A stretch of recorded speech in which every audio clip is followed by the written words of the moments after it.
He seemed like a nice boy, funny, friendly, and a little silly. All the kids in the neighborhood liked him because he would always play with them and make them laugh. So when a little girl suddenly disappeared, everyone went out searching for her, but they never thought to look under the bed of the boy across the street.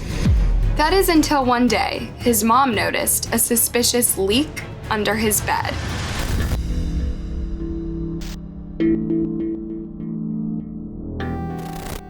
Madeline Ray Clifton, or Maddie as she was popularly known, was born on June 17, 1990, to her parents, Steve and Sheila Clifton. She had an older sister, Jessie, who was 3 years older than her, and they all lived in Jacksonville, Florida. Maddie was described as a smiling, well-behaved, and polite young girl who took piano and dance lessons. She was also somewhat of a tomboy and did not mind getting herself dirty while playing basketball and football. As sisters, Jessie and Maddie were pretty close and did everything together. In fact, Jessie described Maddie as her other half, which is why what happened on November 3, 1998 would remain etched in her memory forever. At 8 years old, Maddie attended San Jose Catholic School, along with her sister. They both had a routine that they would follow every day after school. They would do their homework, practice piano for about 20 minutes, and then go out to play until dinner. This day was no different, only that Maddie went out before Jessie because she didn't have a lot of homework. A few minutes later, she came back looking for golf balls to play with. Jessie remembers that she even helped Maddie look for a while before going back to her piano lessons. Around this time, their mom Sheila also came home from voting, and Maddie asked if she could go back outside to play. Their mom says yes, and so Maddie walks out the front door. That was the last time they would ever see her alive again. At around 6:30 p.m., Sheila asked Jessie to go out and call her sister in for dinner, but Maddie was nowhere to be found. Where could she have gone? Sheila went around the neighborhood asking everyone if they had seen her little girl, but no one had. Worried that something bad might have happened to her daughter, Sheila called 911 and reported her daughter missing. A huge search was immediately launched, with hundreds of volunteers coming to help. They combed through the woods and swamps and handed out flyers to everyone they met. Among the search party was 14-year-old Joshua Phillips, who lived across the street from Maddie and liked to play with her. Joshua seemed really concerned for his friend and wanted to help find her. The search went on for 6 days, with the FBI and the National Guard even coming in to help. Maddie's name was plastered everywhere, on flyers, t-shirts, hats, and billboards as the whole community searched frantically for the little girl. A reward of $100,000 was even offered to anyone with information that would bring Maddie home. And we're not giving up. This is just the beginning. We are not giving up on finding Maddie. Maddie is out there and she's ready to come home. But what nobody realized was that Maddie was much closer than they thought.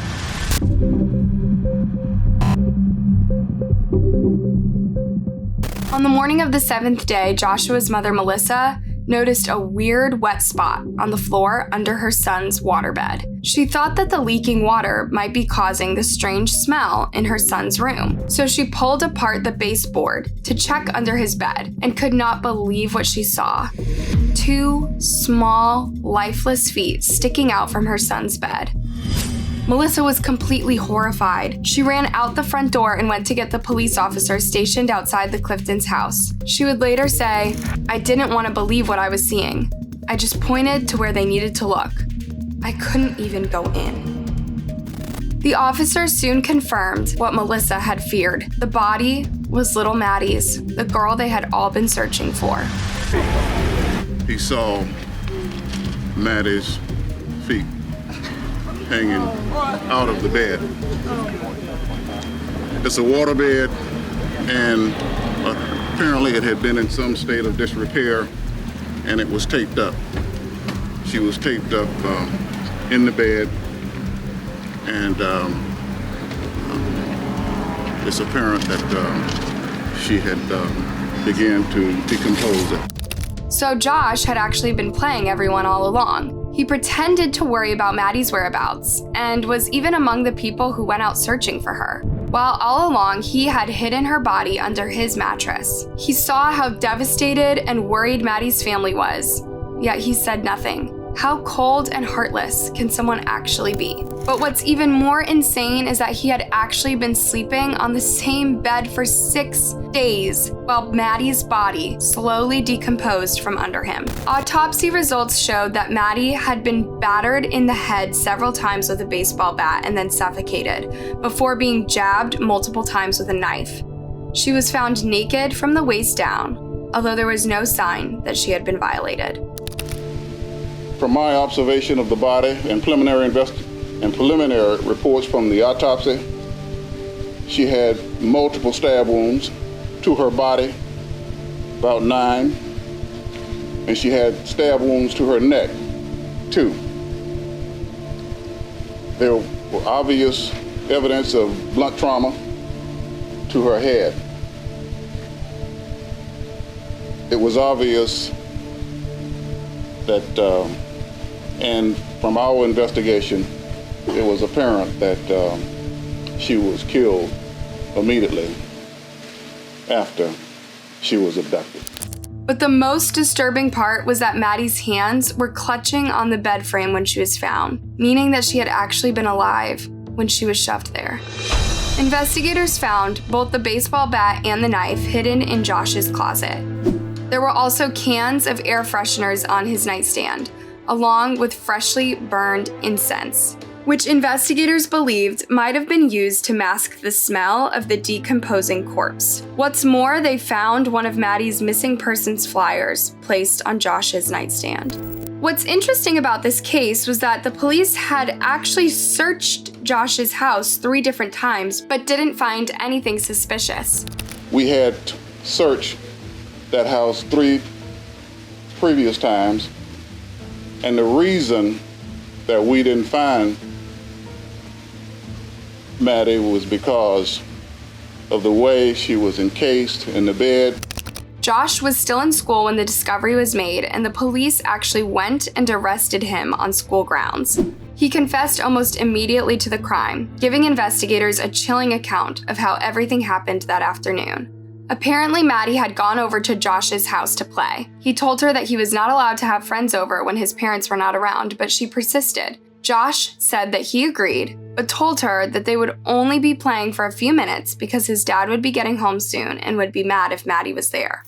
Josh told the police that he and Maddie were playing baseball in his backyard at around 5:15 p.m. At one point, he hit the ball so hard that it hit Maddie in the head, causing a big gash. Maddie then fell down and started screaming.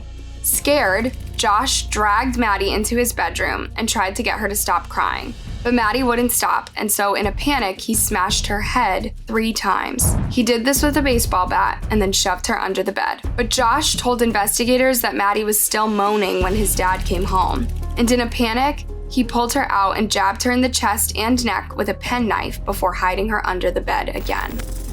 The waterbed mattress was on top of her. This is a piece of plywood here that separates a cavity here. Got about 400 pounds of water here, and this is secured. You have an aerial view here, and you can see the body was in somewhat of a fetal position. The news of Josh's arrest was shocking to everyone in the community because they never imagined that the friendly boy who had been at the forefront in searching for Maddie was actually her killer.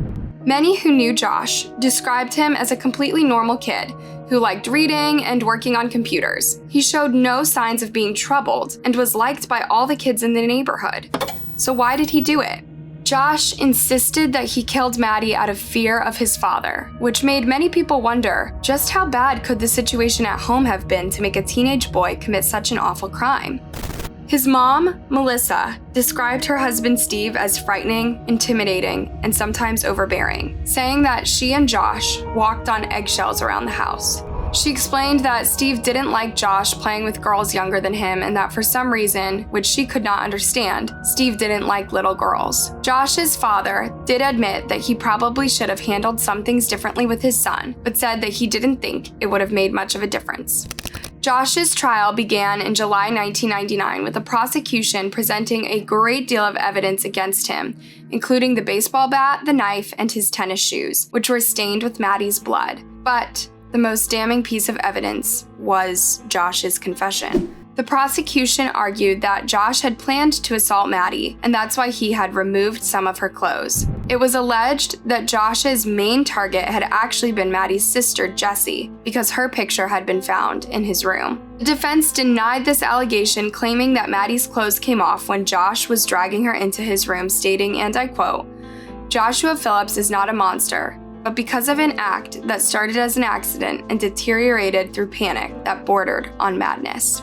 Now, what really surprised everyone was that Josh's defense lawyer didn't call in any witnesses to testify on Josh's behalf. In fact, the entire defense was just a closing argument. The jury only took a little over 2 hours to deliberate and find Josh guilty of first-degree murder. Despite being only 14 at the time of the crime, he was sentenced to life in prison without the possibility of parole. Years later, when Josh was asked how he was able to function for an entire week after committing such an awful crime, he said that he was putting himself in a fantasy world.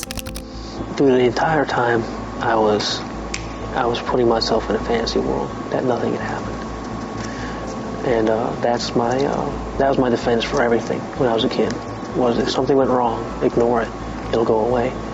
And it worked a couple times, and that's why I believed it, you know what I mean? Over the years, Josh and his family have made several attempts to appeal his sentence after a Supreme Court ruled that it was unlawful to sentence a minor to life in prison without parole. He was granted a hearing in 2016, but that didn't really work in his favor as he ended up being resentenced to life in prison. Still, his next review is set for 2023, and Maddie's family will have to go through the pain again to ensure that Maddie's killer does not get out. But I still don't get to talk to Maddie. I still don't get to watch her graduate from high school, watch her graduate from college, watch her get married.